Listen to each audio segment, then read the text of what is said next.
What's up, soldiers? Chris here, CaribbeanPot.com. Your boy kind of effed up today.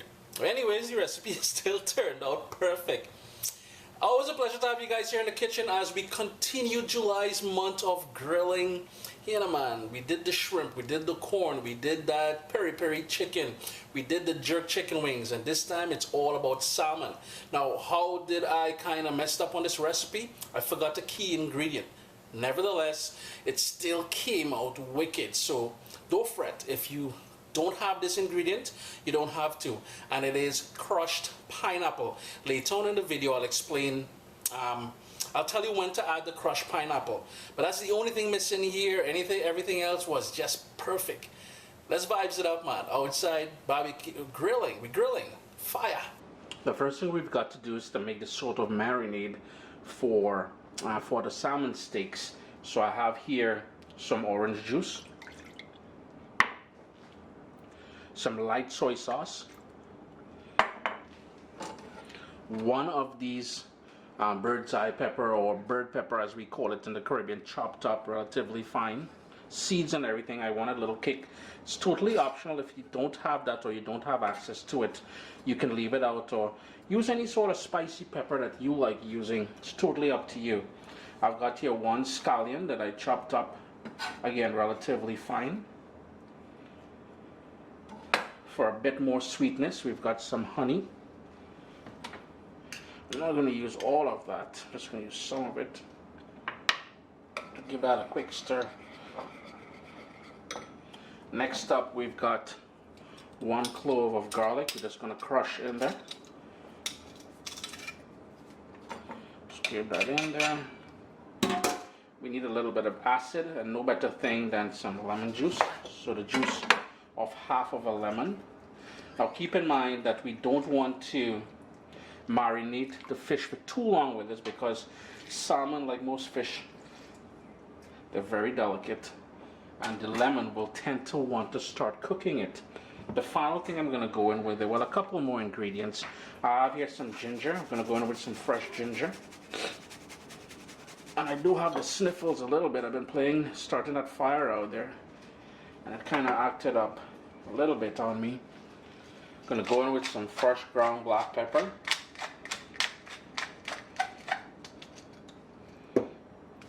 Tiny bit of sea salt, and it's because I already have that soy sauce in there. That's going to add a salty element to things, and plus I'm cutting back on the amount of salt that I'm using.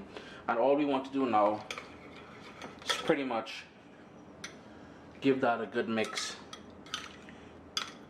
Here I've got two big salmon steaks. They're about an inch thick. You can use salmon steaks, you can use fillet of salmon, whatever you got there. It just so happens this was the salmon that's on sale right now. I'm going to go on with half of that marinade. Just pour it over it. I remember, we don't want this to remain for long. We just want this to sort of take on some of the flavors without cooking it with the lemon juice and stuff that we've got in there. So I'm just going to raise it up and let some of that, flip it over and get some on the other side, but I'm going to reserve half of it to sort of brush on the steaks as they grill off outside.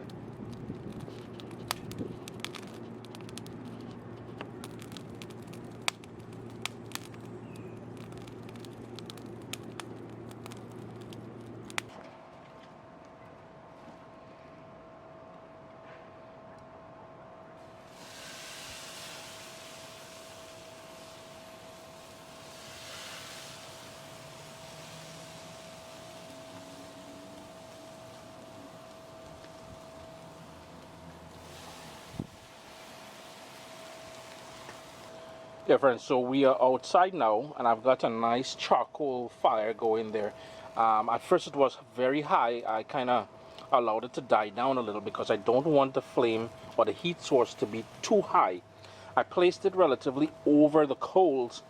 The fish won't take long. One of the things I must mention is that for the grill part here, you may want to brush it with some vegetable oil or something so the fish does not stick on there. And remember, we've got the leftover marinade that we reserved to sort of baste them once we flip them. I'm going to put my lid on and let that go for about 2 minutes before, 2 or 3 minutes before I attempt to flip them.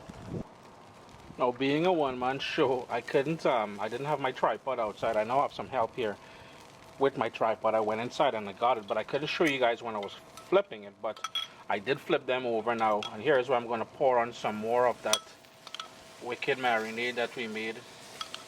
Somewhat similar to like a teriyaki if you look at the ingredients closely. I know teriyaki and fish, they're born to go together as well, right? Continue grilling that until they're cooked all the way through. It's been on the grill now for about 10 minutes. I'm going to take them off because they're going to continue cooking once I remove it off the flame as well. If you notice, let me try and see if I can zoom in. It's starting to flake. There we go. You can see it's starting to separate there, like right there. That means it's fully cooked all the way through. But again, it depends on the size of the salmon that you're using as well too, right? You can see it's separated there as well. But Chris here, CaribbeanPot.com. Always a pleasure to have you guys here in the kitchen with me. I'm going to put this back onto my serving platter, and the remaining marinade that I have there, I'm just going to pour a little bit more on there. Serve it with a couple slices of lemon, if that is your thing. But always a pleasure to have you guys here in the kitchen with me. Remember to hit the video thumbs up and leave comments below. I try my best to answer them within the first 24 hours of the video going live.